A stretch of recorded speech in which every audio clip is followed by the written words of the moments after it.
Alright, y'all, we are live with our third Politics on YouTube stream, and today we're going to be talking about some latest news, the latest news from Donald Trump, and this is one of them, and this was posted about a day ago, so we're going to watch it. Get my volume up. Joining us now is This Week co-anchor and ABC News chief Washington correspondent Jon Karl to talk about what else we expect to see in the next 48 hours, in the last 48 hours. But first, so Jon, we were already on Good Morning America. Yep. You were talking about messaging, and then afterwards you spoke with the former president. Tell us he was, well, first, the headliner is he was watching Weekend Good Morning America, which sounds is like good. A great headline That's a good to me. thing. That's a good thing. Look, what I had said on the show was that, you know, the Republican Party, the Trump campaign, actually has a very coherent and very clear closing message, and that is, they argue, and you can dispute this, but they argue life was much better when Donald Trump was president. Inflation was lower. The economy was better. We weren't at war. There weren't wars raging in Ukraine and in the Middle East.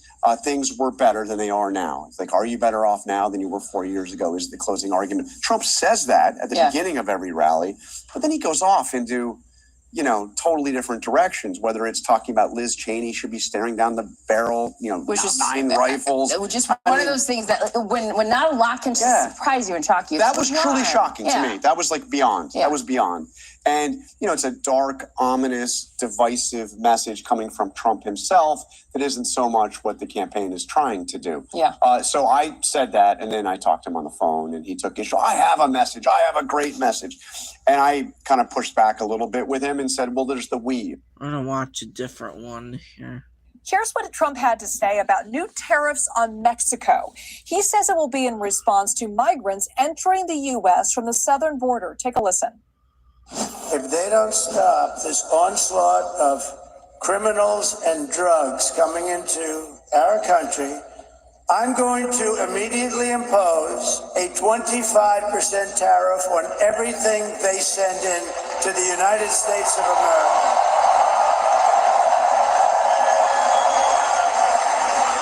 And the reason I delayed that is you're the first ones I've told it to. Congratulations, North Carolina.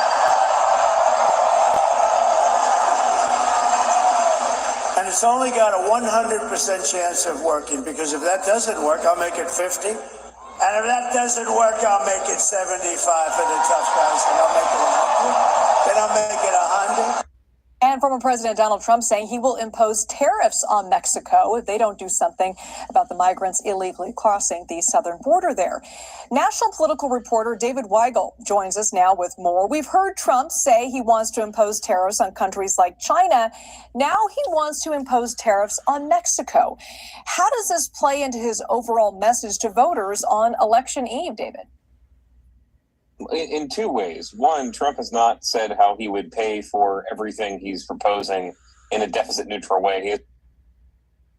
People who have not yet voted to not fall for his tactic, which I think includes suggesting to people that if they vote, their vote won't matter. Suggesting to people that somehow the integrity of our voting system is not intact so that they don't vote. And again, I think that it is a tactic. It is meant to distract from the fact that we have and support free and fair elections in our country. We did in 2020. He lost. And the systems that are in place for this election in 2024 have integrity. It's interesting to watch the vice president already gaining some ground among those late-breaking undecided voters, David. She's hitting Pennsylvania today, where a large share of those undecided voters remain up for grabs. What pushes those voters to... All right, y'all, that is going to be it for this Politics on YouTube stream. Stay tuned, and we'll be back on Politics on YouTube tomorrow at 7 p.m. for the election night. So Stay safe. Good night.